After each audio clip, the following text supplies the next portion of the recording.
Track 34. Practice Test. Listening, Section 4. You will hear a lecture about airport design. First, you have some time to look at questions 31 to 40.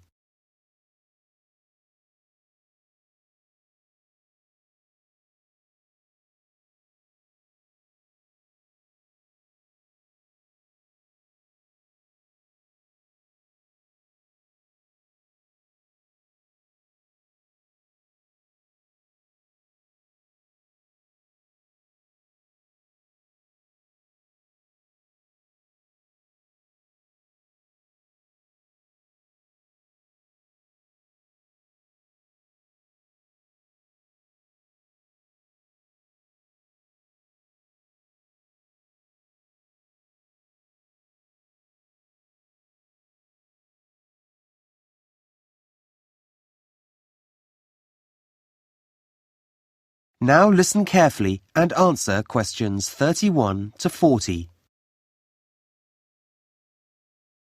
Good morning, everyone. Well, last week we looked at some of the architectural features of modern house design. And today we're going to move on to look at airport design and how this has changed over the years. So if we start by going back to the 1960s and 70s, when there were a lot fewer airports than there are today, well, check-in desks, customs and waiting areas were all very basic. They were rather like a bus station, designed to allow air traffic in and out of the terminal, but not very welcoming for passengers. Even though passengers spent a lot of time there, the important features were related to the flights, rather than the people who took them, or indeed the places where the airports were built. But that all changed in the next few decades. And if you look at any big airport now, it's more like a mini-city. It combines a transport centre with a mall full of shops and facilities designed to make passengers feel more comfortable. So airports have been transformed. And as with any city building, their design now takes into account features outside the airport terminal as well. So why did this change happen? Well, there are two main reasons.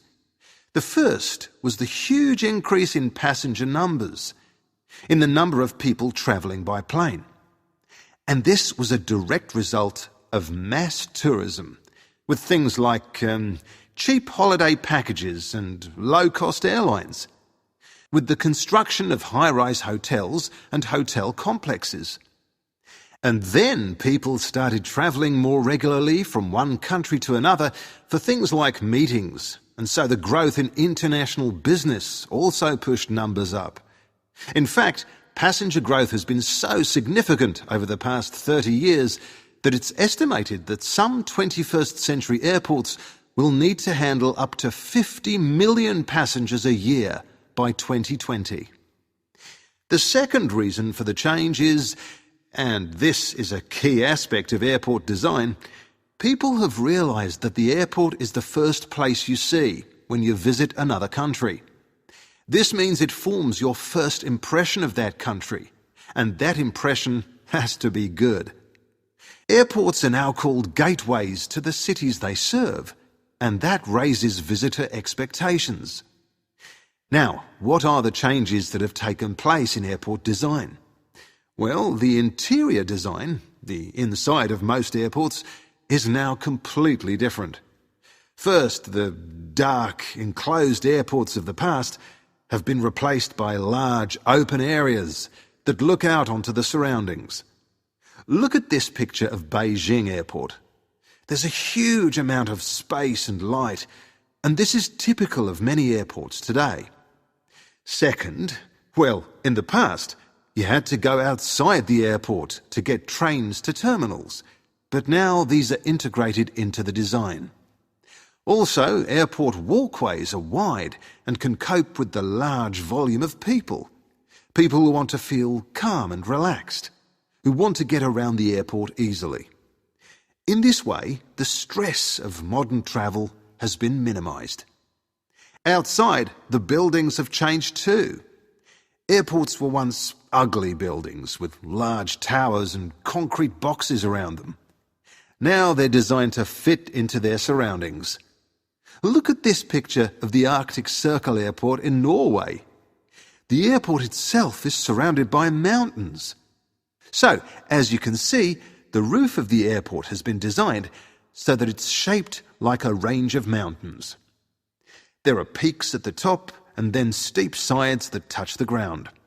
In the same way, these airports in Thailand and India have beautiful shaded gardens all around them that reflect the landscape of the country.